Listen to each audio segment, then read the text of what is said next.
Nós vamos, de fato, tratar do tema que estamos propondo ali no slide.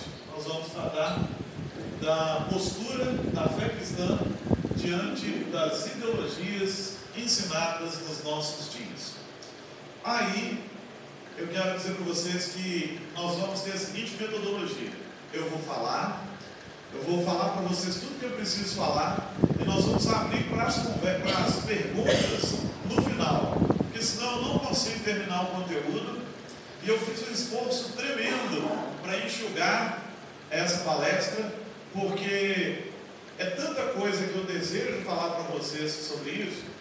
Se eu fosse colocar tudo aqui, ou nós íamos ter uma noite bem comprida, com um aulão, ou nós íamos ter que dividir isso em várias terças-feiras ou vários dias de palestras diferentes. Então, eu vou passar todo o conteúdo que eu preciso passar e depois você pode perguntar o que você quiser perguntar. A temática, então, é ideologia de gênero. Isso está muito na moda, estão falando demais disso e estão tentando introduzir isso na educação de todas as maneiras. Ideologia de gênero. E o que é a ideologia de gênero? Para a gente começar. Ideologia de gênero, ou melhor dizendo, a ideologia da ausência de gênero, de sexo, né? Ela basicamente diz o seguinte, que você não nasce nem menino, nem menina. Você nasce neutro. E no correr dos dias é que vai sendo formado em você a sua sexualidade. Isso evolui, isso difere, dependendo de com quem você discuta. Alguns vão dizer o seguinte, que de fato você nasce com sexo definido, mas a sua sexualidade é diferente. Eles vão tentar te dizer que sexo e sexualidade são coisas diferentes. Na verdade, nascemos com sexo bem definido e a nossa sexualidade precisa ser desenvolvida aí. Eu sou um homem, nasço um homem e a minha sexualidade tem que se desenvolver para que eu me torne cada dia mais homem, mais másculo e eu cresça homem. Mas a ideologia de gênero não diz isso. Ela diz que uma criança, ela é a criança e ela vai, no correr da vida, definir o que ela quer ser. Então você não pode, pela ideologia de gênero, chamar um aluno de aluno ou de aluna, mas talvez de alunix, né, aluno X, porque ele que vai definir o que ele vai ser.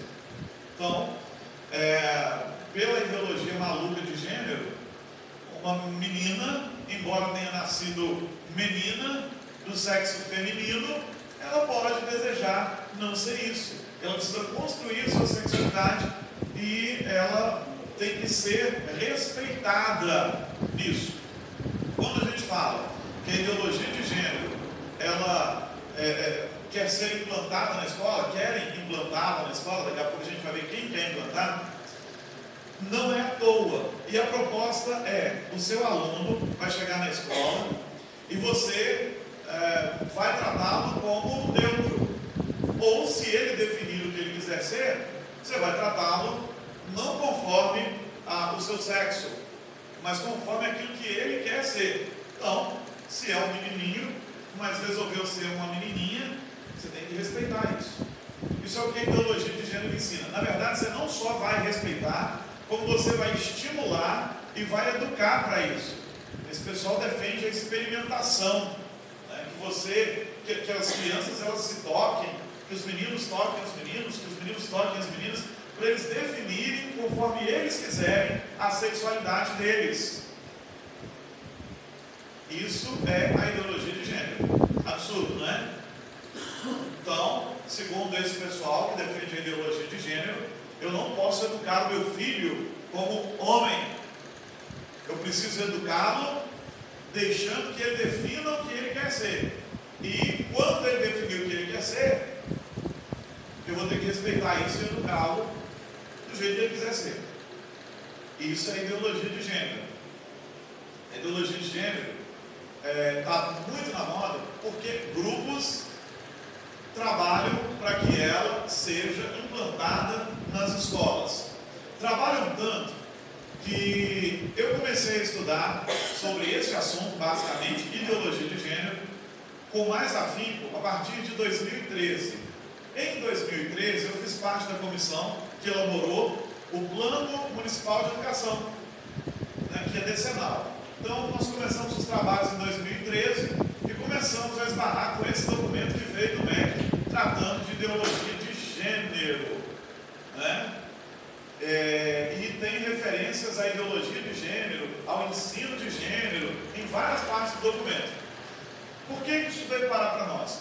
Bom, os defensores da ideologia de gênero, que normalmente são de esquerda na política, eles tentaram no Congresso Nacional e eles foram derrotados. O Plano Nacional foi tirado do Plano Nacional qualquer referência à ideologia de gênero. Os congressistas não aceitaram. Não satisfeitos, esse pessoal, influenciando o MEC, eles mandaram toda essa proposta para as assembleias legislativas dos estados. Nos estados também, essa proposta foi recusada. Toda a ideia de ideologia de gênero foi retirada dos planos estaduais. E isso já contrariava a Constituição, né? Já está sendo inconstitucional. Porque a partir do momento em que a Casa Maior do governo vota, acabou. Você não tem mais que discutir isso cá para baixo. Mas o MEC fez isso. Como não passou nos estados, o MEC mandou modelos de plano de educação para os municípios aprovarem. E os modelos que vieram do MEC vieram recheados de novo de referências à ideologia de gênero, ensino de ideologia de gênero em geografia, ensino de ideologia de gênero em história, ensino de ideologia de gênero nas matérias mais inusitadas. Bom, nós brigamos por isso. Em Nova Era isso não passou, graças a Deus tiramos todas as referências à ideologia de gênero de lá também. Alguns outros municípios, muitos outros municípios também tiraram. Eu mesmo fiz contato com pessoas que eu conhecia de vários outros municípios para que essa referência fosse tirada e não passou no maioria dos municípios. Passou basicamente em municípios onde eles nem leram o documento, ou então em algum município que foi totalmente dominado por gente que defende essa causa, gente da esquerda e tudo mais. Bom, como a ideologia de gênero foi derrotada na maioria esmagadora dos municípios do nosso país, o que é que o MEC está tentando fazer agora? Ele está tentando colocar a ideologia de gênero na base comum curricular que ele está tentando aprovar. Então, criaram uma base comum curricular que vai ter que valer para todas as escolas e este documento também vai estar coalhado de referências à ideologia de gênero. É por isso que hoje você sofre em algumas escolas com algumas coisas dessa natureza, porque a campanha a favor disso é muito forte. Então, sobre ideologia de gênero, eu já estou estudando há aproximadamente 4 anos. Bom, aí nós temos que dizer para você agora quem trabalha para a ideologia de gênero. Quem trabalha para a ideologia de gênero é o movimento LGBT. Quem difunde a ideologia de gênero é o movimento LGBT, que são lésbicas, gays, bissexuais, travestis, transexuais. Essas siglas, se eles pudessem, eles agregavam um monte de coisa ali. É o pessoal que sofre com esses desvios sexuais e desvios da sexualidade. Então, quem trabalha forte para isso é o movimento LGBT. Eles têm uma agenda gay, que não começou a ser construída agora. Ela começou a ser construída já na década de 50. Nós estamos falando do século passado. Ela foi ganhando força e, inclusive, tentando entrar em movimentos cristãos.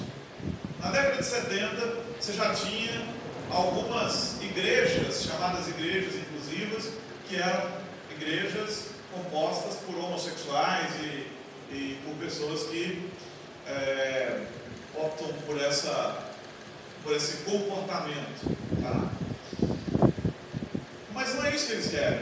Eles querem se impor em toda a sociedade. Não basta para eles ter uma igreja gay. Eles querem estar aqui e serem assumidos como gays que são, e não mudarem de postura, e que todo mundo os respeite, se necessário for, até por força de lei.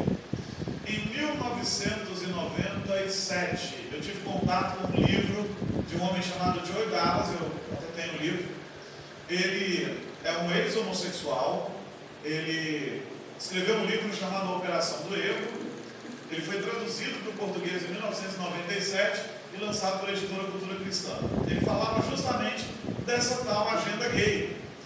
Mas mesmo igrejas e segmentos cristãos, eles simplesmente ignoravam isso, achavam que isso não era um tema necessário ou relevante, como hoje muitas igrejas ainda pensam, muitos educadores, muitos pais, vamos deixar isso para lá, isso não é importante. E qual é o dispositivo da agenda gay? Como que eles trabalham? Olha, eu vou fazer um resumo aqui da progressão dos atos do movimento LGBT sobre a agenda gay, para você entender como que isso foi evoluindo. Eles tinham um cronograma e eles foram evoluindo nesse cronograma. E nós chegamos hoje no estado em que estamos, que as pessoas não foram prestando atenção nas ações que o movimento LGBT foi tomando aqui no Brasil, nos Estados Unidos, em vários países. E qual foi o caminho que eles passaram? Primeiro, criaram um eufemismo ou um novo nome para a homossexualidade. Eles abandonaram o termo desgastado homossexualidade e eles criam então um novo termo, como por exemplo este, o relacionamento de homoafetividade. Eu não sou homossexual, eu sou homoafetivo. Parece bonito, né? Homoafetivo. Mas é homossexualidade. Então é uma questão de marketing, é uma questão psicológica. Olha, se eu falar que sou homossexual, talvez eu choque. Se eu chegar num lugar e falar que eu vim trazer uma mensagem homossexual, eu vou chocar. Então, o que eu sou é homoafetivo. O meu relacionamento com o meu parceiro, porque não é casal, é parceiro, casal é homem e mulher, homem e homem, no máximo par. O par dele e ele vivem um relacionamento homoafetivo.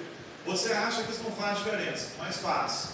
Porque muitas vezes quando o termo começa a ser usado, as pessoas não prestam atenção no termo que está sendo usado. Primeiro ponto então, vamos tirar um termo desgastado e vamos colocar um termo mais bonitinho. Segundo passo, isso é um resumo, não é necessariamente assim, nem necessariamente nessa ordem, mas foram as coisas que eles fizeram. Ridicularizam e tentam destruir o conceito de família tradicional. Então todo o conceito judaico-cristão de família, o conceito tradicional de família, o conceito que toda a sociedade aceita como sendo o conceito de família, passa a ser ridicularizado. Muitas vezes pela mídia, muitas vezes pelas novelas, que ressaltam o adultério. A ideia é melhor ser um homossexual que ama e respeita do que ter um relacionamento hétero como esses que estão acontecendo por aí.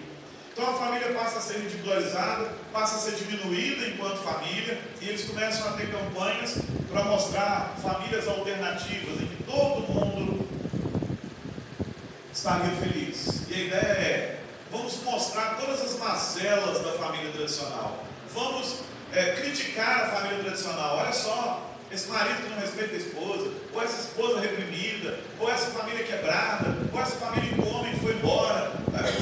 A ideia é dizer o seguinte: está vendo? A família tradicional tem muitos defeitos. Nós somos uma nova fase que tem respeito uns pelos outros e que podemos formar famílias melhores. Eles podem formar um núcleo de pessoas, mas família, bom, aí não. Eu entendo que hoje em dia nós temos famílias diferentes. Nós temos famílias só formadas por pai e filhos, por mãe e filhos, e às vezes é o avô, o pai, os filhos. Nós temos essas variações de família. Nós temos a família estendida, que é formada por pai, mãe, filhos, avós. Nós temos a família nuclear, que é formada por pai, mãe, filho ou filhos. E família reduzida. É quando às vezes você só tem o pai e os filhos, ou a mãe e os filhos, ou um casal que opta por não ter filhos, mas ainda assim isso não fere os nossos princípios. O que o movimento LGBT quer dizer é o seguinte: a família tradicional faliu e nós somos uma alternativa muito viável por causa do nosso amor. Lá na frente a gente vai discutir isso. Só o segundo ponto. O outro ponto da agenda gay: criaram campanhas para transformar o homossexual em uma vítima da sociedade opressora e preconceituosa. Então qual é o discurso? A sociedade nos oprime e a sociedade é preconceituosa e nós precisamos sacudir esse jugo, nós precisamos mostrar para as pessoas como nós somos humilhados. Você vê isso muito evidente na mídia, quando, por exemplo, morre um homem lá na rua. Ele era um homem, ele era um hétero, pai de família, 3 filhos para sustentar, uma esposa que depende dele, mas aí ele morre. Quando a mídia fala, ela diz o seguinte: morreu um homem, foi um assalto. Mas se morre um homossexual, o título é morto homossexual por crime de ódio, morto homossexual por causa da sua homossexualidade, né? Muitas vezes nem é isso. Ele não foi morto por causa da sua opção sexual, ele não foi morto por ser um homossexual, mas a mídia faz um estardalhaço tremendo e o movimento LGBT aproveita. Há pouco tempo atrás, um rapaz morreu na Grande BH, né? Foi achado debaixo de uma ponte. Não se sabia se ele tinha pulado da ponte ou se ele tinha sido jogado da ponte, mas o movimento LGBT fez um tremendo estardalhaço, dizendo que ele tinha sido morto e era crime de ódio, era crime de preconceito, e políticos entraram na história, né? Aquele político deputado lá que foi eleito sendo LGBT, foi eleito por causa da mídia, né? Porque não teve nem votos assim expressivos, entrou lá na legenda e tal, que é o João Willis. Ele chegou a se pronunciar, dizendo que isso tinha que ser apurado, que isso tinha que ser feito, porque foi um crime de ódio. Uns 2 dias depois, a mãe vem a público com a carta do filho, dizendo: está aqui, ele suicidou por outras questões, ele já tinha depressão, e não foi crime de ódio, ninguém matou nada. Mas a mídia não deu nem muito crédito a isso. Foram 3, 4 dias falando do crime de ódio, porque mataram o pobre homossexual. E depois, a mãe, um dia só. A mãe disse que não foi isso. Então a mídia tende a supervalorizar os casos em que alguém é morto sendo homossexual, ainda que nem tenha sido morto por causa da sua homossexualidade. Se ele for hétero, não tem problema, morreu. Para ressaltar essa história de que nós somos oprimidos, nós sofremos preconceitos, nós somos humilhados pela sociedade, e eu nem estou dizendo que eventualmente até não seja, mas eu estou dizendo que esse é o princípio: mexer com a questão emocional das pessoas, fazer com que as pessoas se sintam tão envergonhadas que passem a aceitar a homossexualidade sem questionar, tá? Bom, outro ponto: firmam alianças com outras minorias. O que eles passam a fazer agora? Nós sozinhos também não temos força, então vamos juntar outros. Como nós somos oprimidos, sofremos preconceito, vamos nos colocar na mesma condição dos negros, dos viciados, das prostitutas. Vamos juntar tudo isso que a gente chama de minoria e vamos fazer uma aliança. Quem ajudou muito nesse aspecto foi a esquerda, o pessoal comunista. Por quê? Porque quando o comunismo nasceu, era a revolução do proletariado, a revolução operária contra os burgueses e contra os ricos. Mas depois da Segunda Guerra Mundial, o que aconteceu? O operário deixou de saber quem estava mandando, ele só não queria fazer revolução, ele não queria nada. Se ele tivesse casa para morar, tivesse dinheiro para gastar, pudesse fazer seu churrasco no fim de semana e puder comprar o carrinho dele, ele está feliz. Ele não quer nem saber quem está mandando. Então agora o operário, depois da Segunda Guerra Mundial, ele não está preocupado com revolução. O que a esquerda comunista descobriu então? Vamos trabalhar com as minorias. Vamos suscitar a ira e a revolta dos negros, dos homossexuais, das prostitutas, até mesmo dos drogados não, né? Agora são drogadictos. Eles mudam o nome, mas o problema continua acontecendo, né? Vamos juntar, né, os quilombolas, vamos juntar os índios, vamos juntar todos em prol da nossa causa. E deu muito certo no nosso país. As minorias começaram a fazer barulho, as feministas começaram a fazer barulho, se juntaram e começaram a se juntar em blocos para aprovar coisas que interessassem a um grupo ou ao outro, mesmo sem pensar no que pode ser o futuro. Por que sem pensar no que pode ser o futuro? A gente vê, por exemplo, esse político Jean Willis defendendo o Islã, porque o Islã é uma minoria do nosso país, eles são vítimas de preconceito. O que ele ignora agora, ele sabe, mas ele prefere ignorar agora por uma questão política, é que se o Islã se torna dominante nesse país, o Alcorão condena o homossexualismo. E na maioria dos países islâmicos, o homossexual é até morto mesmo. Então a liberdade que ele tem, a liberdade que hoje todos esses movimentos têm, eles vêm dos conceitos judaico-cristãos de liberdade, de democracia, de direito de expressão, tudo isso que foi plantado por uma sociedade influenciada pelo judaísmo, pelo cristianismo, pelos conceitos judaicos cristãos. Se ele for para outras culturas, ele não tem nem o direito de falar, muito menos de praticar. E se praticar o homossexualismo, ele vai morrer. Então, às vezes, eles fazem alianças até estranhas, esquisitas, né? Mas, enfim, é um outro ponto da agenda dele. Firmam alianças. Depois, eles fabricam estudos que são embusteiros, são falsos estudos, para convencer a comunidade acadêmica, os formadores de opinião, que é algo comum ser homossexual, que há farto material comprovando que a homossexualidade é uma característica humana e que só é condenada pelo moralismo irracional burguês cristão. Agora, se você começar a apertar e perguntar para eles quais são esses estudos, não tem. Normalmente tem algum artigo, um blog, alguma coisa de alguém que está falando dele mesmo.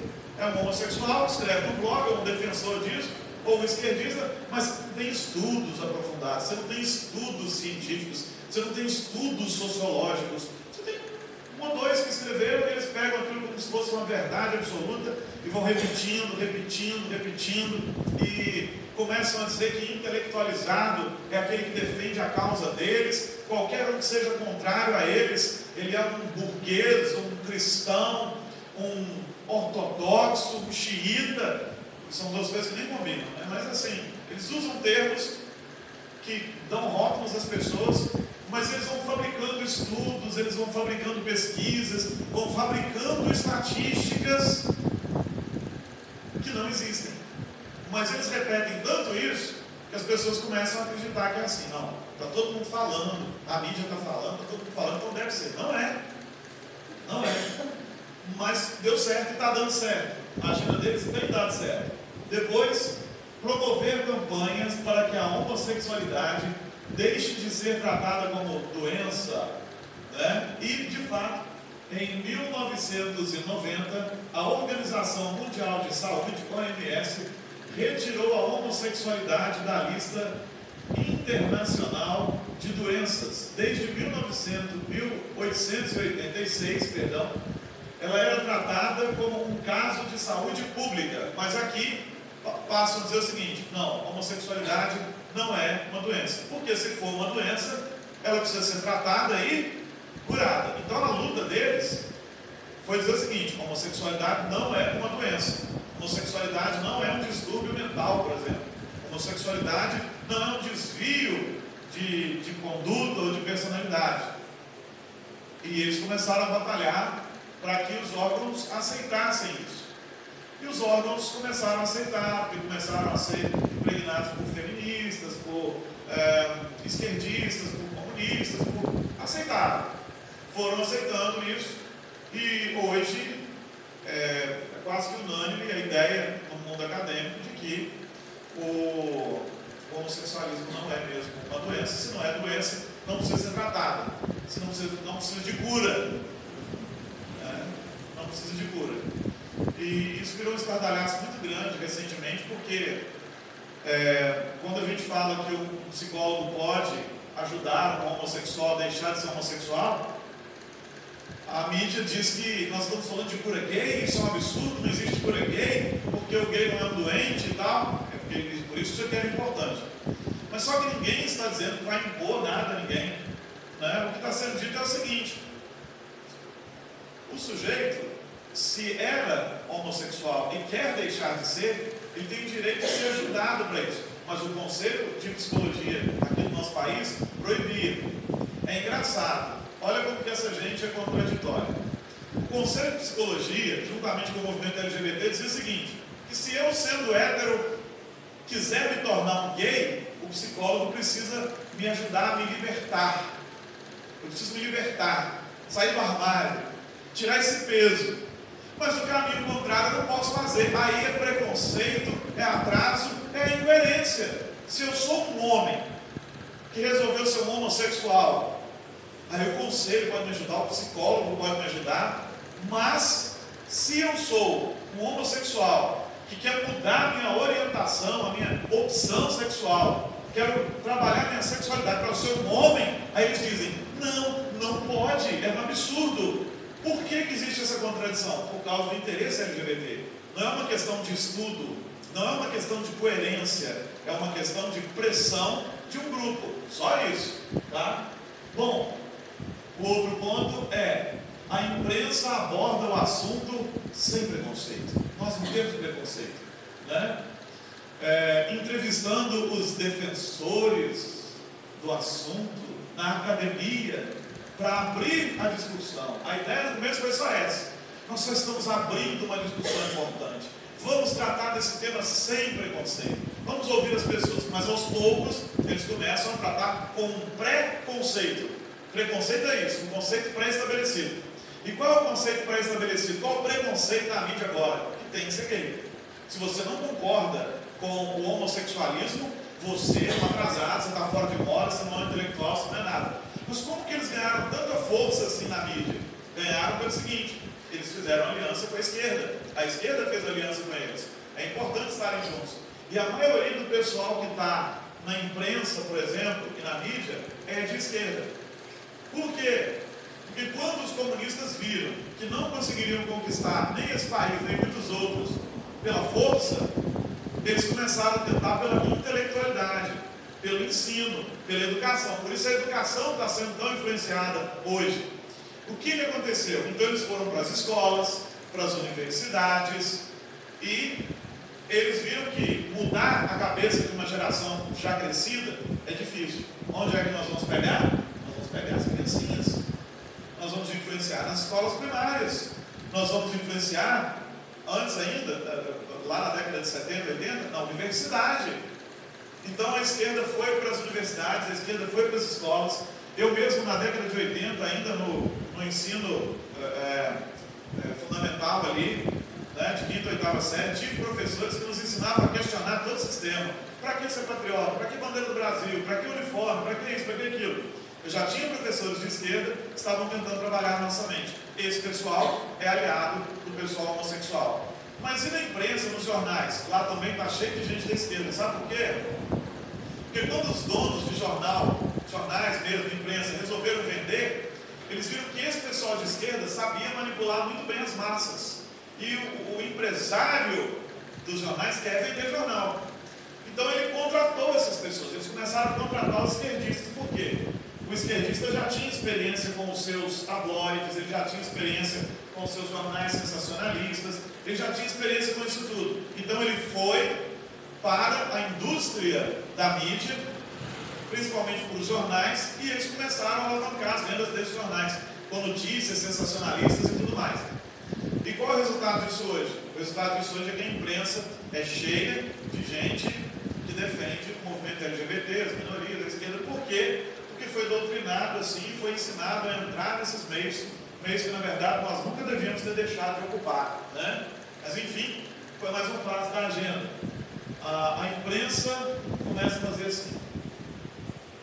Bom, depois o ponto é o confronto. Criam rótulos para atacar os contrários à sua ideologia. E aí, se você é contrário à ideologia deles, você é racista. E olha que o homossexualismo nem é uma questão de raça. Você é preconceituoso, você é ignorante, você é atrasado, você é homofóbico, entre outros rótulos. E toda vez que você entrar numa discussão com esse pessoal, eles vão tentar discutir com você, falando de ciência, de não sei o quê, não sei o quê. Quando eles perderem o argumento, eles vão começar: também não quero mais conversar com você, seu homofóbico, seu atrasado, seu preconceituoso, seu sem instrução. Então a ideia é: vamos partir para o ataque, vamos começar a atacar essas pessoas com o pensamento tradicional, de tal maneira que eles sintam vergonha de nos contrapor. E está dando muito certo.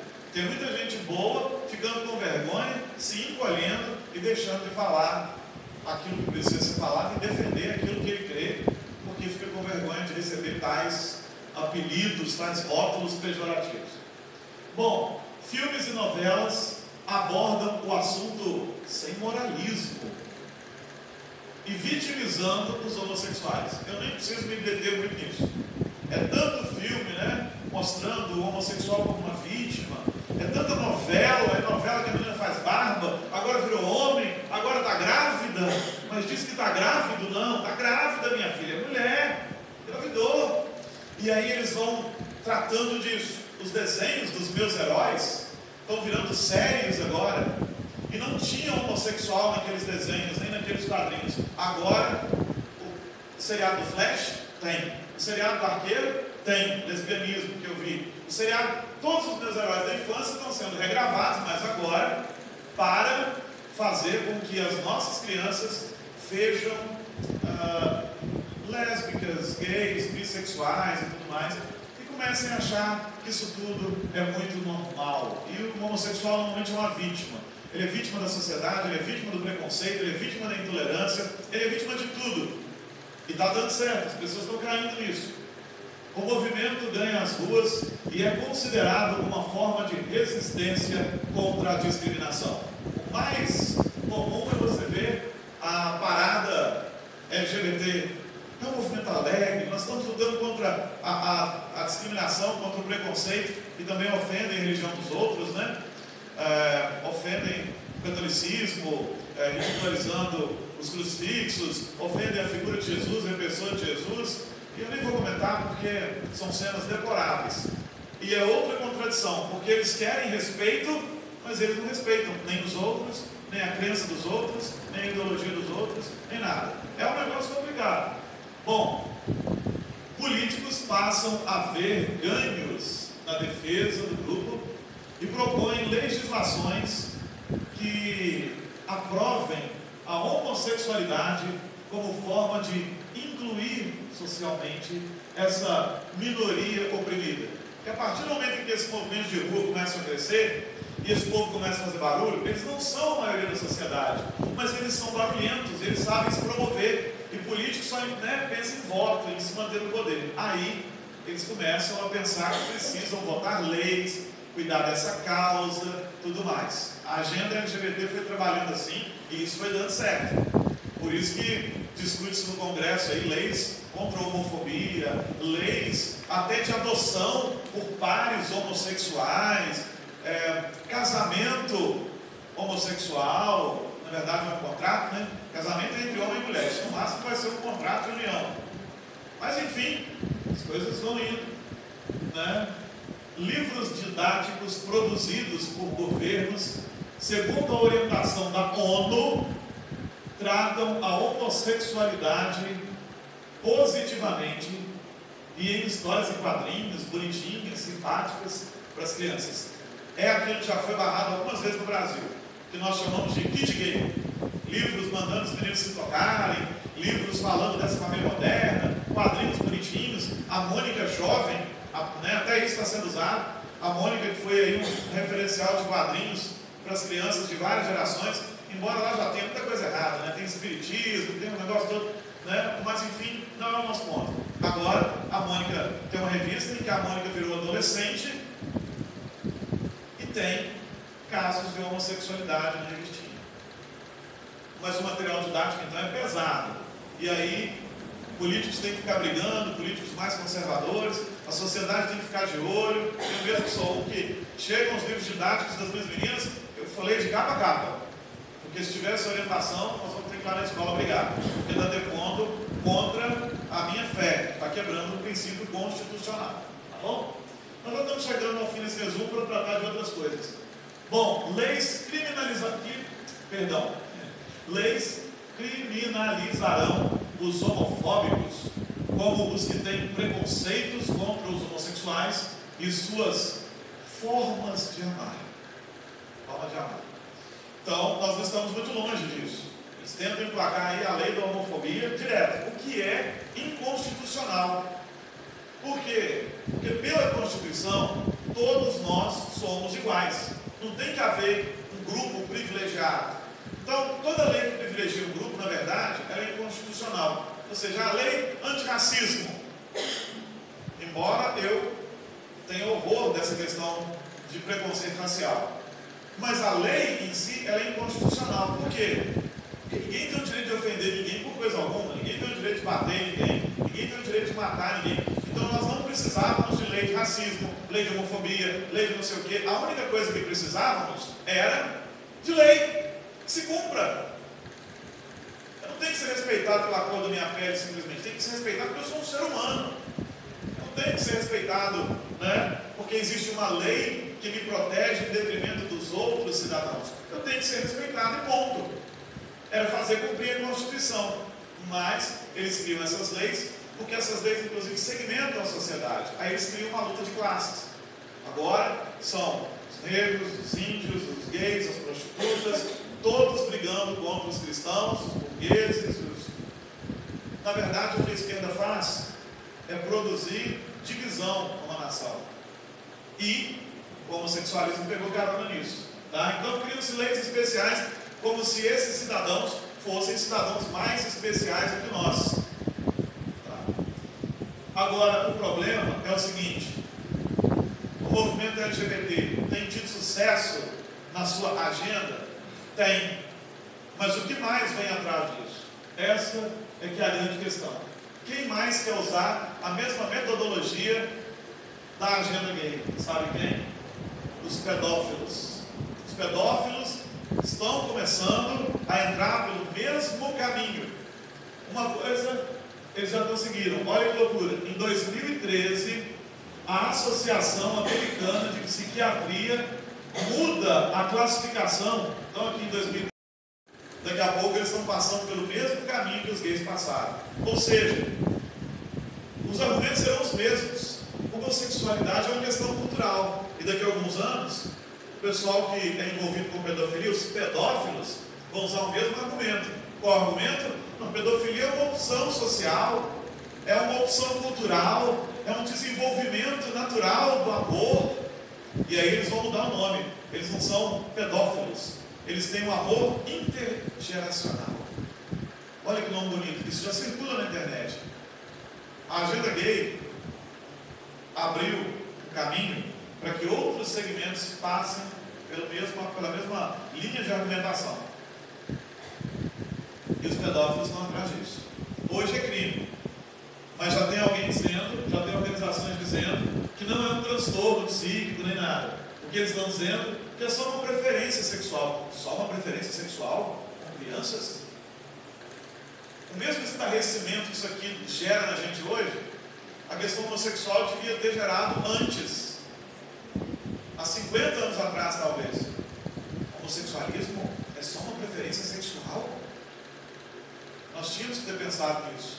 Bom, eu não estava aqui há 50 anos atrás, mas a sociedade tinha que ter parado para pensar nisso. E ela foi sendo omissa e as coisas foram acontecendo. E não se engane, eles estão trabalhando para isso.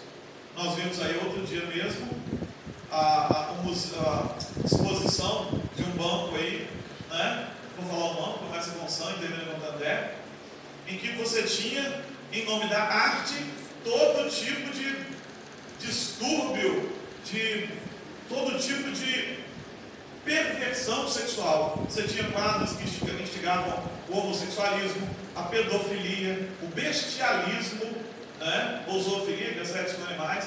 Você tinha todo tipo de perversão da sexualidade. Lá tinha tudo, menos um casal hétero se relacionando com respeito, amor e o carinho que deve ser. E agora, na semana passada, você teve o absurdo do Museu de Arte Moderna, em que um coreógrafo estava deitado nu lá no chão e as crianças eram estimuladas a tocá-lo. As crianças foram violentadas na sua sexualidade. Elas não tinham maturidade e nem vivência e nem desenvolvimento intelectual para estarem sendo expostas àquilo. Elas foram violentadas, mas alguém disse que aquilo era arte. Um sujeito absolutamente pervertido achou que aquilo fosse arte. Arte. Tinha pais que levaram seus filhos e deixaram os filhos naquela condição, sob a desculpa de que aquilo era arte. Arte. Então são pais irresponsáveis. Mesmo que eles argumentassem, mas quando eu cheguei, eu não sabia que seria isso, mas na hora que eu visse, a gente tinha que resolver isso naquela hora. Tinha até que chamar a polícia. Antigamente, ficar nu era atentado violento ao pudor, agora é arte. E ainda é uma arte que estimula a pedofilia, e é arte. Então, a agenda gay e o movimento LGBT, eles abriram portas muito sérias. E nós precisamos pensar sobre esses assuntos com muita seriedade. O homossexualismo, conceito e classificação. Já que nós falamos da ideologia de gênero, o conceito bem simples o homossexualismo é a prática sexual entre pessoas do mesmo sexo. Para o homossexualismo feminino, normalmente se usa o termo lesbianismo. Né? Bom, a perspectiva biológica do homossexualismo. O que a biologia diz sobre homossexualismo? O que a biologia diz é o seguinte: o comportamento homossexual é aprendido e não constitucionalmente definido por uma aberração genética ou uma mutação genética, como alguns cientistas quiseram crer por um tempo. O que a biologia está dizendo ninguém nasce gay. Tá? Não existe um gene da homossexualidade. Não existe. Não existe nenhum estudo que prove isso. Na verdade, existem muitos estudos que provam que não é isso. Que a biologia séria, comprometida, que não está infectada com lobby LGBT, com campanhas LGBT, diz ninguém nasce homossexual. Ninguém tem o gene da homossexualidade. Ninguém, nem por uma deformação genética no ventre da mãe, é homossexual. Ele nasce homem ou ele nasce mulher. Ele nasce menino ou ele nasce menina. Ou ele nasce macho ou ele nasce fêmea. É isso que a biologia diz. Ela diz que então, que isso é uma opção, é algo aprendido. Tá? Depois nós temos a perspectiva psicológica do homossexualismo. Bom, nós já vimos que eles mesmos lutaram para que fosse tirado o homossexualismo do compêndio de psicologia como um distúrbio. Então, o homossexualismo devia ser tratado de outra maneira, não é uma doença. E a psicologia diz o seguinte: até o Freud, que é o pai da psicanálise, acreditava-se que o comportamento homossexual fosse determinado por hereditariedade. Eles achavam que tinha alguma coisa no passado. O pai deve ter sido homossexual, ou o avô deve ter sido homossexual e tal. Mas aí Freud fez vários estudos psicológicos e ele concluiu que o comportamento homossexual é fruto principalmente do meio e não da herança genética. A influência dos pais nos primeiros anos de vida da criança determina em grande medida, segundo Freud, o seu comportamento sexual futuro. O homossexualismo seria um desvio da sexualidade normal. Isso é Freud falando, não, gente. O homossexualismo seria um desvio da sexualidade normal em função de um relacionamento alterado da criança com sua família, inicialmente, e com a sociedade posteriormente. Como assim? Bom, o que ele está dizendo é o seguinte: você pode influenciar e influencia a sexualidade do seu filho. Uma mãe dominadora e um pai fraco podem gerar um menino com problemas de sexualidade. Um pai agressivo e uma mãe oprimida e sofredora podem gerar um menino ou uma menina com desvio de sexualidade. Uma família desestruturada, por isso que a gente tem que lutar pela família tradicional. Uma família desestruturada várias áreas, inclusive na área sexual. E depois, por que sociedade?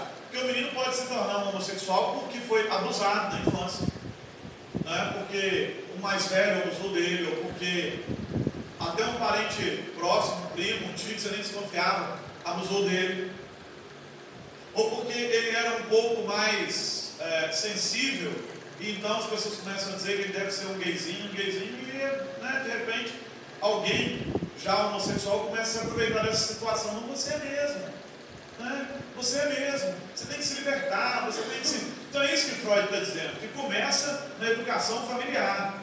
É por isso que me preocupa muito quando homens não assumem a postura de homens dentro da sua casa e mulheres não assumem a postura de mulheres. Por quê? Porque pode gerar uma nova geração com sérios problemas. A psicologia diz isso. Freud constatou isso. Não sou eu que estou dizendo. Tá? Bom, a perspectiva sociológica do homossexualismo. Aí, nesse ponto aqui, o pessoal LGBT gosta muito. Porque para a sociologia, todo mundo é fruto do meio. E se o meio gerou, então não tem nada errado. Qual que é a ideia sociológica?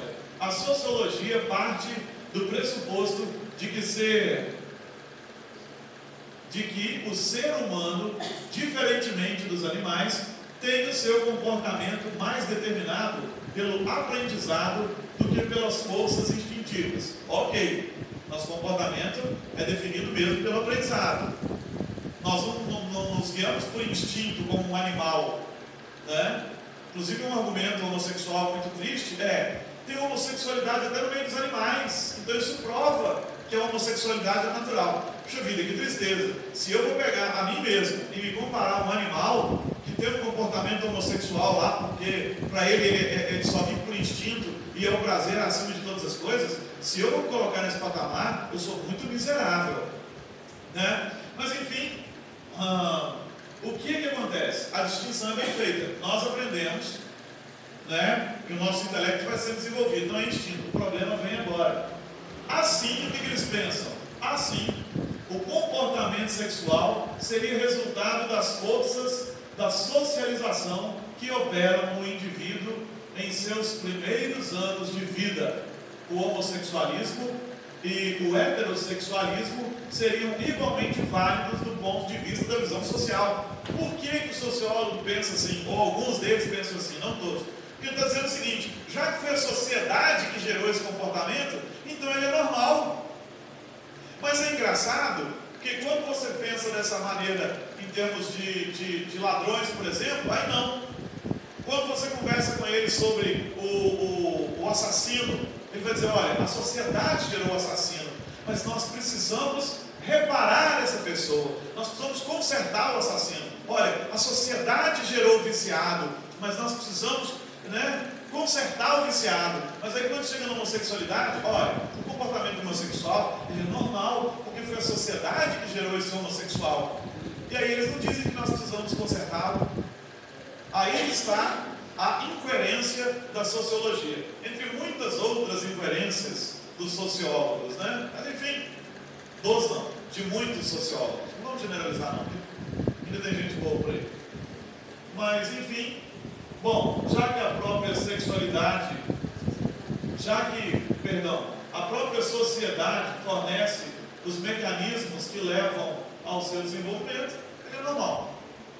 Ok, aí nós temos o posicionamento bíblico, o posicionamento judaico, cristão, conservador, atrasado, antigo, antiquado. Posicionamento de Deus para a nossa Bíblia. Eles podem chamar o que quiser, mas para nós a Bíblia ainda é a palavra de Deus e vai ser para a eternidade, ela não vai passar, e nós precisamos saber o que a Bíblia diz sobre homossexualidade. Criou Deus, pois, o homem à sua imagem. A imagem de Deus os criou. Homem e mulher os criou. Gênesis 1, 27.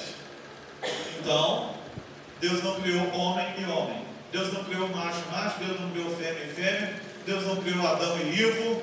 Criou Adão e Eva. Já ouvimos esse trocadilho, né? Já ouvimos esse tipo de coisa antes. Deus não criou macho e macho, ou fêmea e fêmea. Deus criou macho e fêmea, diferentes, mas não um superior ao outro.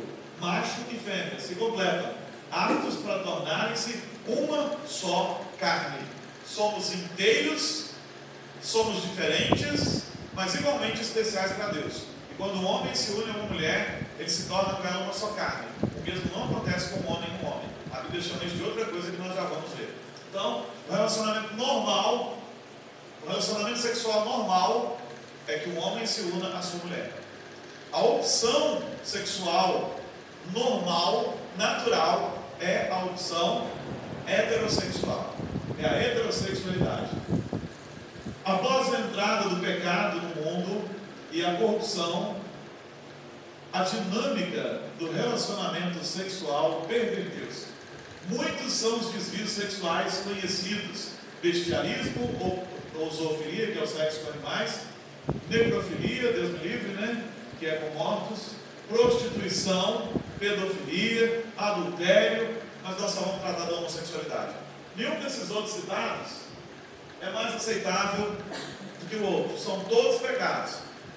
Inclusive o adultério que não está no slide, né? Desrespeito, a agressividade ao outro sexo, são perversões da sexualidade que entraram no mundo por causa do pecado. Hoje, o tema em voga é a homossexualidade. E ele foi um dos distúrbios que o pecado causou no homem. É o que nós cremos. Tá? O homossexualismo é focalizado implícita e explicitamente em alguns textos das Escrituras. A Bíblia fala abertamente sobre isso. Aliás, a Bíblia fala abertamente sobre muitos assuntos e nos dá orientação para eles. O homossexualismo não é novo e a Bíblia não ignora isso. Lá em Gênesis 19 nós já temos o caso de Sodoma e Gomorra. O pessoal estava tão pervertido que os anjos do Senhor foram tirar Ló da cidade de Sodoma. E os homens da cidade queriam abusar dos anjos, porque para eles eram homens normais. Bateram na porta e disseram: manda esses homens cá para fora para a gente abusar deles. É a homossexualidade. Ló chegou ao cúmulo de dizer: não, eu tenho filhas virgens, né? Abuse das minhas filhas virgens. Eles disseram: não, nós queremos abusar desses homens que entraram na sua casa.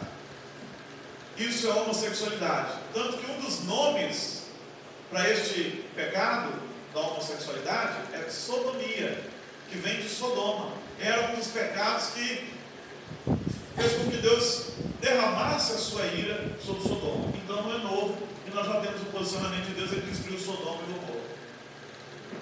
A Bíblia também é enfática em Levítico 18:22 e em Levítico 23, dizendo: com o homem não te deitarás como se fosse mulher. É abominação, é uma maldição, é algo impensável, é algo absurdo.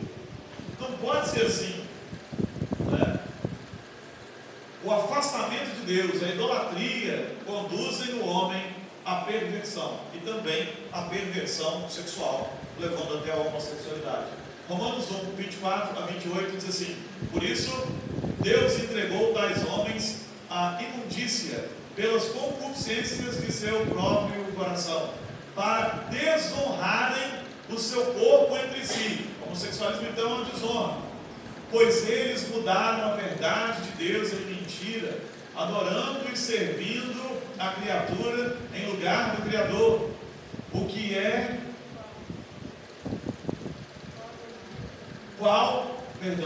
qual é bendito eternamente. Amém.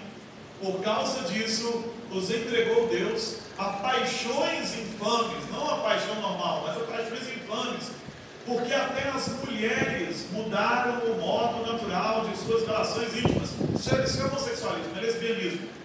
Por outro, contrário à natureza, semelhantemente, os homens também, deixando o contato natural da mulher, está condenando o homossexualismo, mulher, se inflamaram mutuamente em sua sensualidade, cometendo torpeza, homens com homens, e recebendo em si mesmos a merecida punição de seu erro. E por haverem desprezado o conhecimento de Deus, o próprio Deus os entregou a uma disposição mental reprovável para praticarem coisas inconvenientes. Então, o homossexualismo é sim, do ponto de vista bíblico, um pecado, uma coisa inconveniente. Esses textos incomodam tanto a comunidade LGBT principalmente aqueles que querem se dizer homossexuais e cristãos, que eles estão aí preparando uma Bíblia de teologia inclusiva, que é uma Bíblia gay, que simplesmente exclui esses textos das Escrituras. Vamos tirar os textos que não nos agradam, mas o cristão sabe que a Bíblia é a Bíblia. Se você tira pedaços dela, você não é um cristão, você é um herege. Você é um herege. E aí eles têm toda uma teologia para justificar o homossexualismo injustificável do ponto de vista bíblico. 1 Coríntios capítulo 9, verso 10. 6, 9 e 10. Perdão.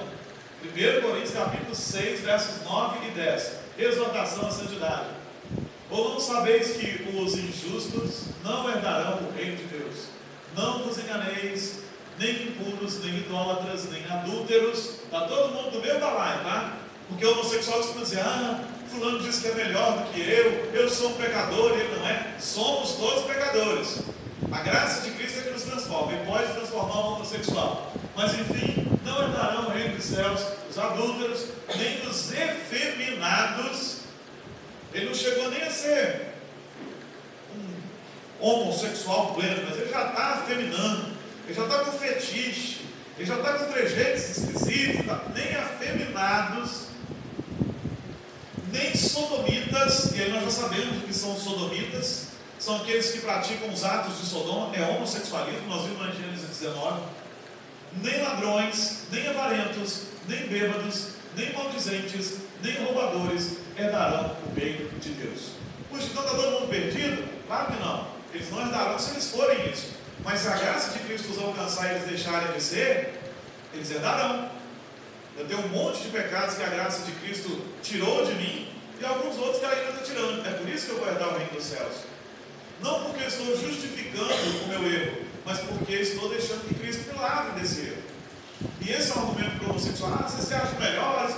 Não, você está em pecado, eu também sou um grande pecador. Talvez eu seja o maior dos pecadores, mas assim como Cristo trabalha em minha vida, Ele trabalha na sua também. Já estou adiantando uma coisa lá da frente, né? Também 1 Timóteo capítulo 1, versos 8 a 11 diz o seguinte: sabemos, porém, que a lei é boa, se alguém dela se utiliza de modo legítimo, tendo em vista que não se promulga a lei para quem é justo, mas para transgressores e rebeldes, irreverentes e pecadores, ímpios e profanos, parricidas e matricidas, homicidas, impuros, sodomitas, aquilo outra vez, raptores de homens, mentirosos, juros, e para todo quanto se opõe à sã doutrina, segundo o Evangelho da glória de Deus, bendito do qual foi enviado. Mais uma vez, a Bíblia diz que isso é um pecado, que ele precisa ser vencido. Como muitos pecados nós precisamos vencer. Então, o que a gente faz? O que fazer? Vamos lá. O que fazer? Bom, até onde a luz da palavra nos ilumina nesse momento, podemos e devemos condenar o homossexualismo. O homossexual, contudo, não é um pecador especial, devendo do mesmo modo que qualquer outro ser alcançado pelo Evangelho que salva também do homossexualismo.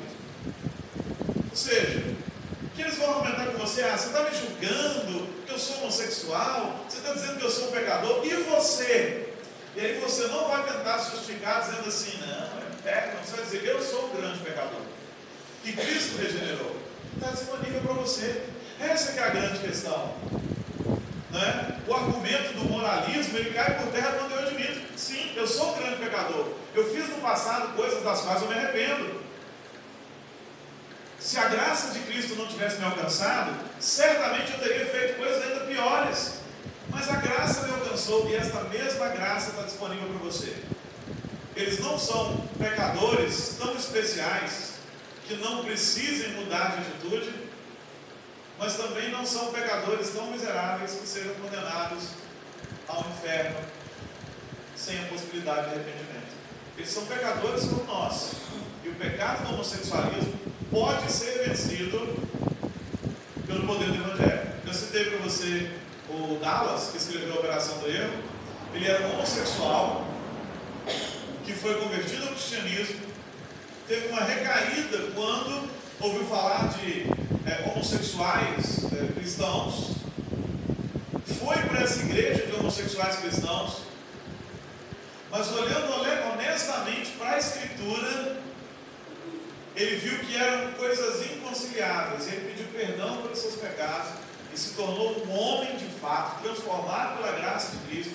Tem família, tem filhos, deixou descendência. Também conhecemos, teve até na nossa igreja, um ex-padre que tinha sido homossexual, tinha vivido uma vida de homossexualidade, foi resgatado pela graça do Senhor Jesus. Hoje tem um trabalho com travestis e prostitutas nos postos e na beirada da estrada.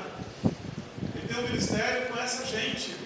É um homem transformado, tão transformado, que não só pode conviver no meio dessas pessoas, como trabalha para apresentar a graça de Cristo para eles. Nós precisamos compartilhar o Evangelho, sem arrogância de dizer você é um pecador e eu não. Nós somos todos pecadores. A diferença que existe em nós é a graça de Cristo, mas ela está disponível para você, meu querido. E você precisa largar essa homossexualidade, sim. E a igreja tem que estar disposta a ajudar, porque muitas vezes a igreja tem receio disso, tem medo disso. E isso é usado pelos LGBTs cristãos para que a gente não trabalhe com ele vestido. Está vendo? Um bêbado pode pedir oração na igreja, um fumante pode pedir oração na igreja, mas você não pode, a igreja não te aceita. Mas não tenha vergonha, né? Deus te fez homossexual e você é homossexual. É verdade, é muito difícil o sujeito assumir a homossexualidade dele dentro da igreja. A gente precisa se preparar para isso. A gente aceita com mais facilidade o bêbado e o fumante. Então, esse ponto é verdade. É verdade que a gente às vezes tem muita dificuldade com isso, porque é mesmo não natural. Mas não é verdade que Deus fez o homossexual homossexual. Não. Deus o fez homem ou mulher, se nasceu mulher. E esse mesmo Deus que criou homem, pode fazê-lo homem pleno outra vez. A gente precisa falar disso. Tá? E além disso, educar. Educar já começa nos primeiros atos. Tem um texto interessante que é Deuteronômio 22:5, que diz assim: a mulher não usará roupa de homem, nem o homem veste peculiar a mulher, porque qualquer que faz tais coisas é abominável ao Senhor teu Deus. Não está falando ali de calça jeans e saia, como algumas denominações irmãs são radicais quanto a isso. Está falando que um homem deve se vestir como homem, e uma mulher deve se vestir como mulher. Está falando que eles devem se vestir de modo que sejam diferenciados. As pessoas têm que olhar para mim e falar: ali está indo um homem. E tem que olhar para minha esposa e dizer: ali está indo uma mulher. Não pode haver confusão. Ele está falando de fetiche, que é quando o menino começa a usar as roupas da mamãe e começa: eu sou uma menina. E fala: não, você não é. Você é um homem. A gente precisa começar a educar em casa, desde cedo, desde sempre. A gente precisa educar, desde pequenininho. E tem outra coisa: tem que trabalhar para ter uma família bem estabilizada. Os pais precisam ser exemplos de homens para os meninos e para as meninas. E as mães precisam ser exemplos de mulher.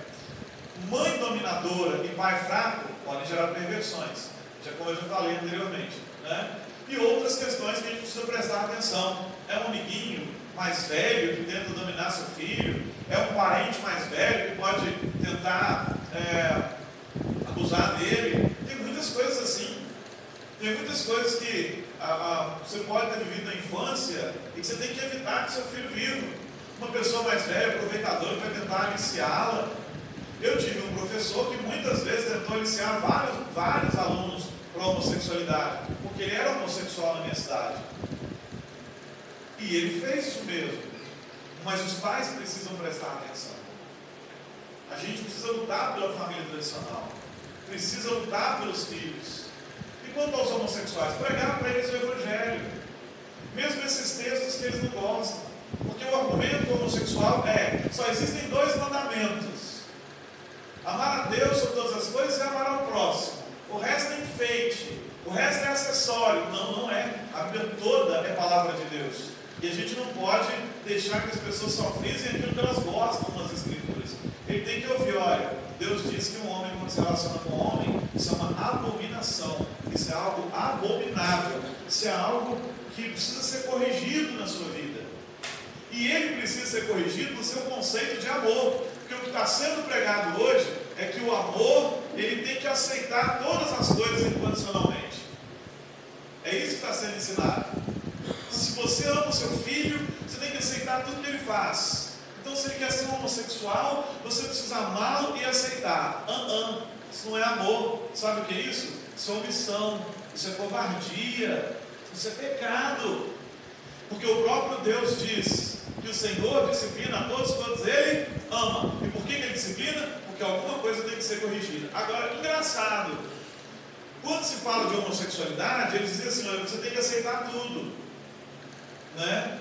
Mas se você falar assim, meu filho está se tornando um drogado, é uma opção dele, não uma opção sexual, é uma opção de dependência química. Você precisa resgatá-lo por amor a ele. Ou então, meu filho optou por engordar, ele só quer comer chips, só quer comer batata, só quer comer chocolate, então eu amo ele tanto que vou deixar ele fazer o que ele quiser. É assim que a gente faz? Não. E não é assim que a gente tem que fazer também com relação à opção sexual dos nossos filhos. Se o nosso filho sequer, mesmo pequenininho, tem uma tendência, ele tem uma tendência, por menor que seja, para manifestar interesse pelo outro lado, querendo ser o outro lado. Se você tem um filho homem, que começa a dizer que ele queria ser uma mulher, com 3 anos, com 4 anos, você tem que dizer para ele, não, meu filho, Deus te fez homem, isso é muito bom, vamos entender o que está acontecendo aqui. Nós conhecemos casos tristes mesmo. Conheço o caso de um menino que a mãe queria tanto ter uma menina, ela teve um primeiro filho que se tornou um brutamonte, bruto. E no segundo filho, o médico disse para ela que ela não poderia mais engravidar. Era a última gestação, e veio um homem. E ela começou a tratar aquele menino como uma menina. De tal maneira que a gente ia para a casa dos colegas, e nós estávamos lá derrubando tudo, quebrando tudo, subindo em árvore, rodando peão, e ele chegava para a mãe do colega e falava, que flor linda, então uma muda para levar para a mamãe, que buganvília, sei lá o que era buganvília, que buganvília maravilhosa e tal, mamãe gosta, mamãe não sei o que, ele pode até ter um pouco de sensibilidade, ele pode até ser um pouco mais sensível, mas ele não pode desenvolver esse lado afeminado. A gente precisa trabalhar isso na nossa criança e observar desde pequeno.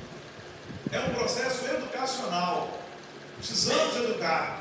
Eu sei o que está sendo ensinado até por muitos psicólogos e por muitas pessoas. Deixa o menino ser o que ele quer ser, deixa ele ter a opção sexual que ele quiser, mas está errado. Você não deixa ele comer o que ele quiser comer, você não deixa ele ir para onde ele quiser ir, você não deixa ele se matar se ele quiser se matar, você não deixa ele usar todo tipo de droga, se deixar, porque você é doido, mas o pai normal não deixa. Por que eu vou deixar ele ir contra a natureza que Deus criou e ser uma coisa que Deus não projetou ele para ser? Isso não é amor, isso é pecado. O amor corrige, o amor exorta, o amor ensina, o amor educa, o amor dá exemplo, o amor instrui. É isso que a gente tem que fazer, lutar pela família tradicional. Agora, a nossa sociedade está num patamar muito complicado. Os pessoal tomam muita força, a agenda deles deu muito certo, eles estão influenciando escolas, eles estão influenciando cabeça de muita gente. O que é que a gente tem que fazer então? Bom, vamos a alguns pontos. Seguir os princípios da palavra de Deus. Então você já sabe que o homossexualismo é pecado. Você vai ensinar para o seu filho que é pecado, ainda que o mundo te chame de radical. E você vai dizer com amor para as pessoas e com sentimento, com compaixão, que é pecado. Você vai orar por elas e vai orar pelos seus filhos. Tem que orar pelos filhos, tá?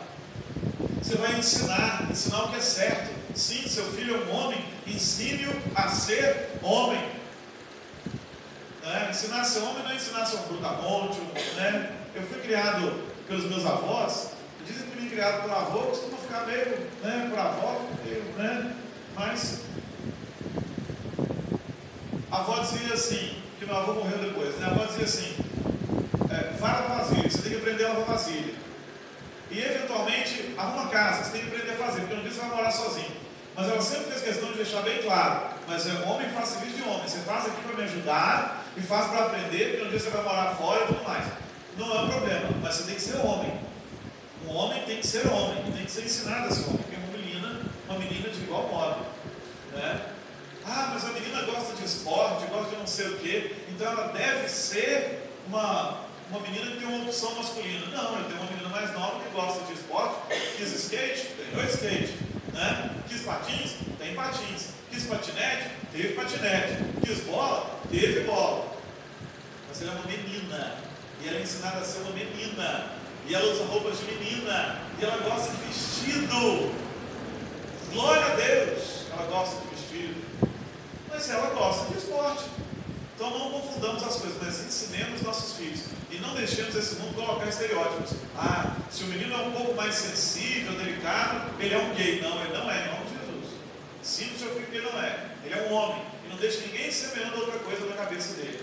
Mas tem um problema da escola agora, né? Como tratar disso, né? Bom, vamos continuar a ensinar, dar o exemplo. Falta muitas vezes dar o exemplo dentro das casas. Fortalecer a família tradicional, porque só com o fortalecimento da família tradicional é que a gente vai ter uma nova geração saudável, porque nós já temos uma geração, esta geração, que em muitos casos ela está vindo mais enfraquecida. Os meninos estão vindo mais feminilizados. A moda trabalha para isso, muita coisa trabalha para isso. Nós não podemos deixar isso acontecer, ceder a pressão desse mundo, né? Fortalecer a família, não se intimidar. Ah, você é um atrasado, um cristão, preconceituoso, não sei o que. Olha, eu tenho minhas posturas e eu tenho direito de ter as minhas posturas. Esse ainda é um país livre. Fazer valer a Constituição. Ah, querem ensinar ideologia de gênero na escola? Chegou o material na sua casa? Vai para a escola.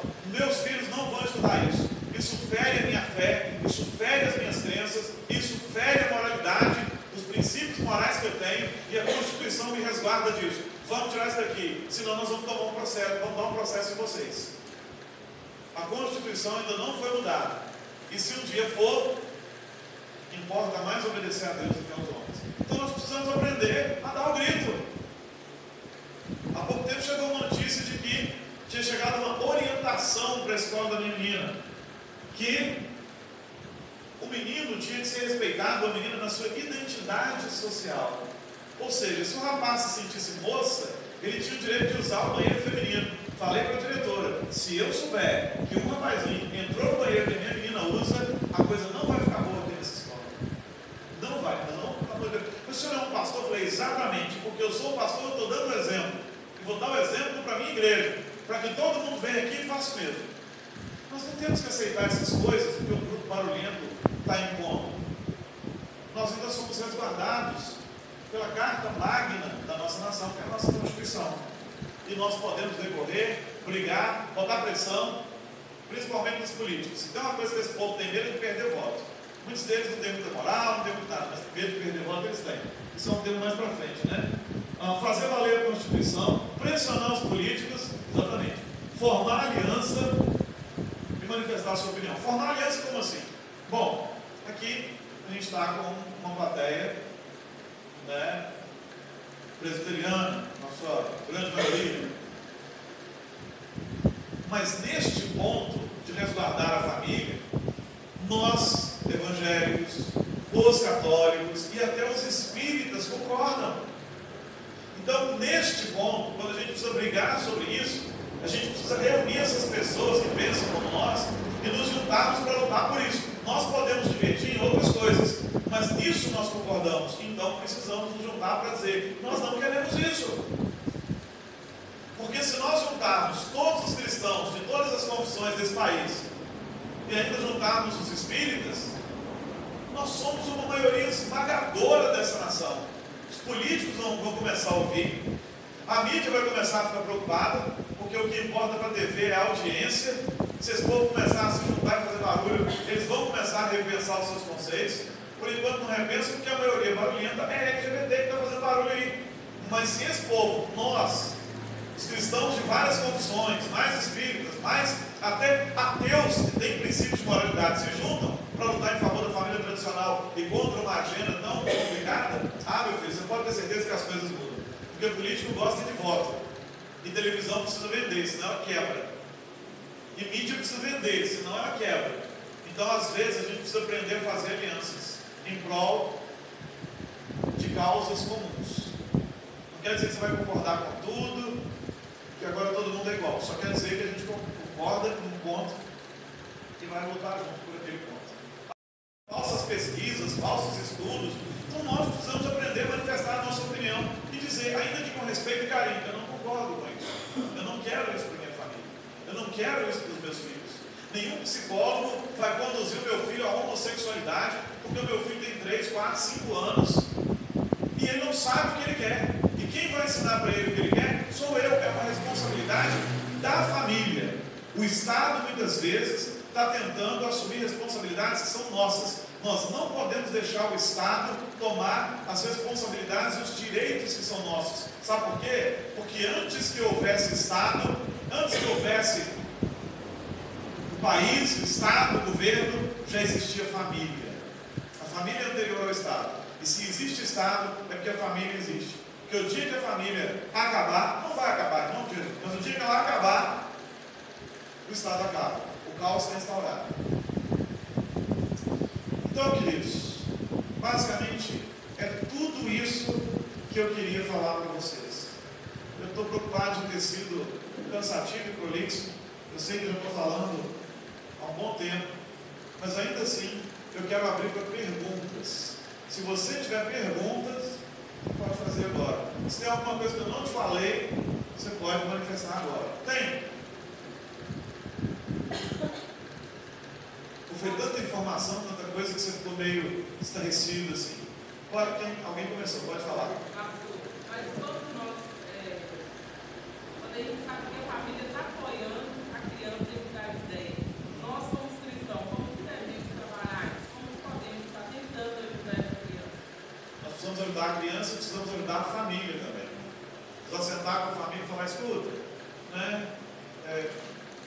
Você pode começar, um bom princípio talvez seja, qual é a sua religião?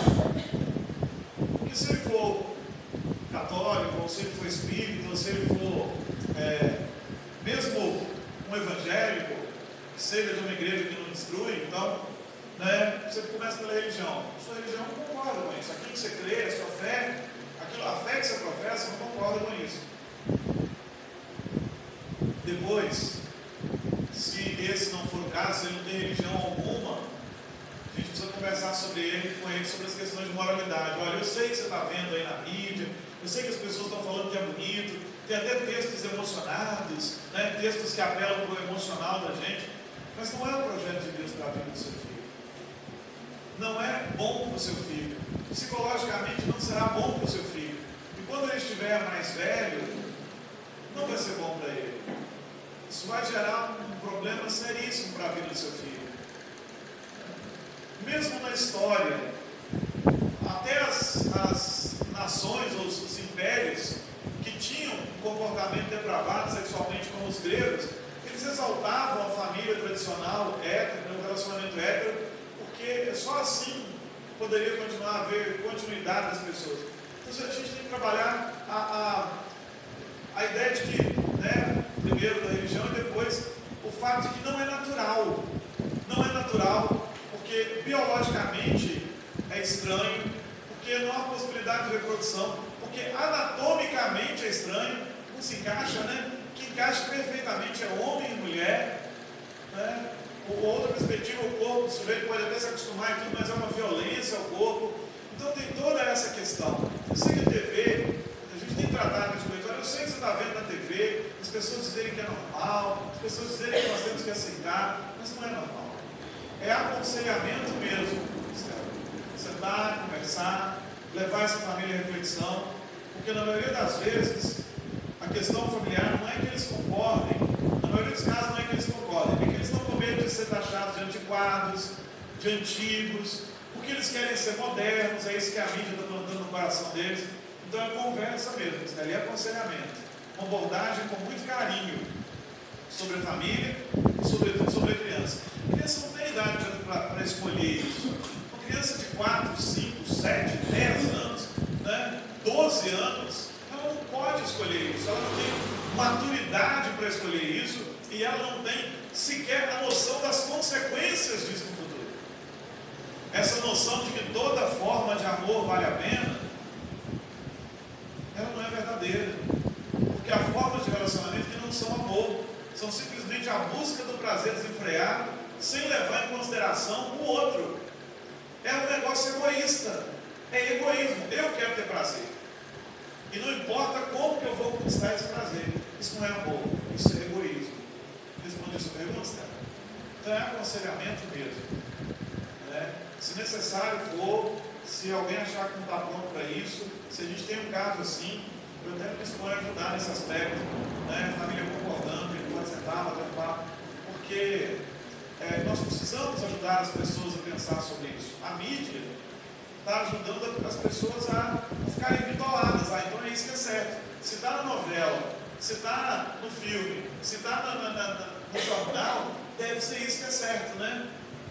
E muitas vezes, apesar de ele se declarar um cristão, ou o que quer que seja, ele nem sabe o que a Bíblia diz a respeito disso. Né? Nem sabe o que a Bíblia diz a respeito disso. Vamos pensar sobre isso. Mais alguma pergunta, queridos? Como é que nós podemos questionar isso com os superiores nas escolas? Nós podemos questionar isso do ponto de vista jurídico. Olha, isso não pode ser ensinado aqui, porque isso vai ferir os direitos das pessoas que colocam os filhos aqui. A creche, ela é pública. O Estado pode ser laico, mas Estado laico não quer dizer o Estado ateu. O que é o Estado laico? Aquele que não professa nenhuma religião nem nada. O Estado é laico, mas o país não é ateu. E uma vez que a creche é pública, ela vai ter que respeitar as orientações que as famílias trazem de casa. Então elas não podem impor às pessoas uma coisa porque alguém no governo acha que tem que ensinar. Mas o governo tem que aprender a respeitar as crenças, as convicções de cada indivíduo. Mas sim, a Constituição diz que nós precisamos ser respeitados pela nossa fé, pelo nosso credo, pode ter pela falta de fé que seja, mas ninguém pode violentar isso da gente, ninguém pode nos tirar os nossos direitos e nos agredir nas nossas convicções. Você está entendendo, Estela? Então, se tem uma coisa que a creche, a escola pública não pode ensinar, é ideologia de gênero. Tá? Ela não pode ensinar isso. É ilegal, é inconstitucional. Fere a Constituição, fere os princípios básicos da democracia, inclusive. Nenhum segmento, nem nós, inclusive, deveria ter leis que nos privilegiassem em detrimento dos outros. Nós não podemos ter leis que nos privilegiem. A lei tem que ser igual para todos e tem que ser igual para os homossexuais também. Tá? Então, para tratar isso com os superiores é assim. Você não pode ensinar isso, ainda que venha uma orientação lá de cima. E se isso não resolver, então os pais precisam ser avisados disso. Porque muito pai é desavisado. Infelizmente, os pais deixam muito a desejar na educação dos filhos, no acompanhamento da educação escolar. Mas muitas vezes, se as pessoas não aceitarem, a gente tem que fazer informação circular. Olha, está sendo ensinado lá na escola, fere os nossos princípios. Se a gente não der o grito, vai continuar acontecendo. Tá? Quando isso acontecer, só com uma família determinada, tipo assim, foi particular, no ambiente da escola. Não é ensinado na escola. Não, mas tem particular ali com uma psicóloga, com a família. E quando isso acontecer, eu posso, de uma certa forma, interferir nisso? De que forma eu posso fazer isso? Mas a família concorda com a orientação que está sendo dada à criança? Não, ainda não foi conversado. Pois é o primeiro ponto. O psicólogo não pode ferir a orientação da família. Ele não tem autonomia sobre a criança. Ele está violando o direito da criança e violando o direito da família. A criança tem que ser resguardada dessas ideologias, dessas coisas todas. E a família é responsável pela educação. Até a Constituição diz isso. Tá? Então, se o psicólogo está estimulando um comportamento na criança, a família precisa saber. E a família não concordando, ou o profissional para com isso, ou o profissional não pode mais atender essa criança. Inclusive pode ser denunciado. Ele está extrapolando, ainda que o conselho de psicologia possa ficar do lado dele, ele está extrapolando um direito que nós temos. Ninguém tem o direito de intervir na educação do meu filho para ditar qual a sexualidade que ele vai ter. Não tem. Tá? Então a família precisa ser instruída sobre isso. Porque o que acontece muitas vezes? Esse é o problema do negócio do acadêmico intelectual. A criança chega e diz assim: eu sou menino, mas eu quero ser menina. Ou eu sou menina e eu quero ser um menino. Aí o psicólogo vira e diz: eu vou te ajudar a ser o que você quer ser. Aí a família às vezes encolhe porque diz: ele que é profissional, ele deve estar certo. Não, ele não está. Ele é um profissional que pode estar sendo influenciado por uma ideologia que é contrária àquilo que você crê. Então, quando a ideologia de um profissional é contrária àquilo que a família crê, prevalece a vontade da família. Ou o profissional muda de postura, o que é muito difícil, ou então o melhor que a família faz é parar de levar essa criança nesse psicólogo e arrumar um profissional decente que vai instruir esse menino conforme aquilo que a gente crê. Quando você tem a certeza que a família vai aceitar esse tratamento. É por isso que nós dissemos que você tem que conversar com a família. Foi aquela primeira postura lá no começo. A gente precisa conversar com a família e dizer para eles: olha, não é o plano de Deus para o seu filho, tá? Nós voltamos lá naquele começo. Tá? Tá bom?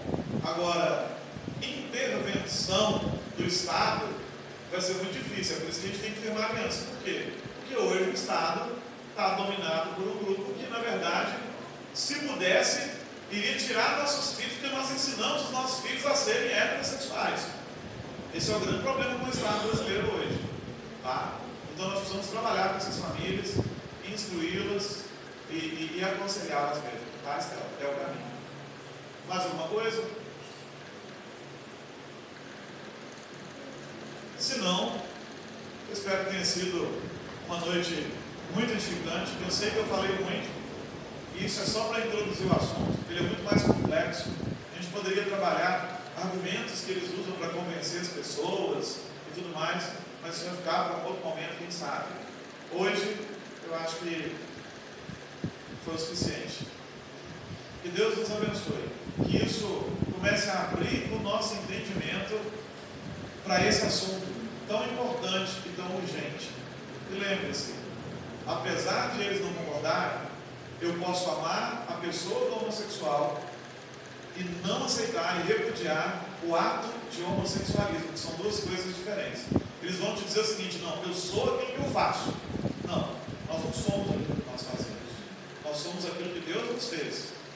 Os nossos atos podem ser bons ou ruins, e os ruins podem ser consertados, sobretudo com a ajuda do Senhor Deus e da palavra de Deus.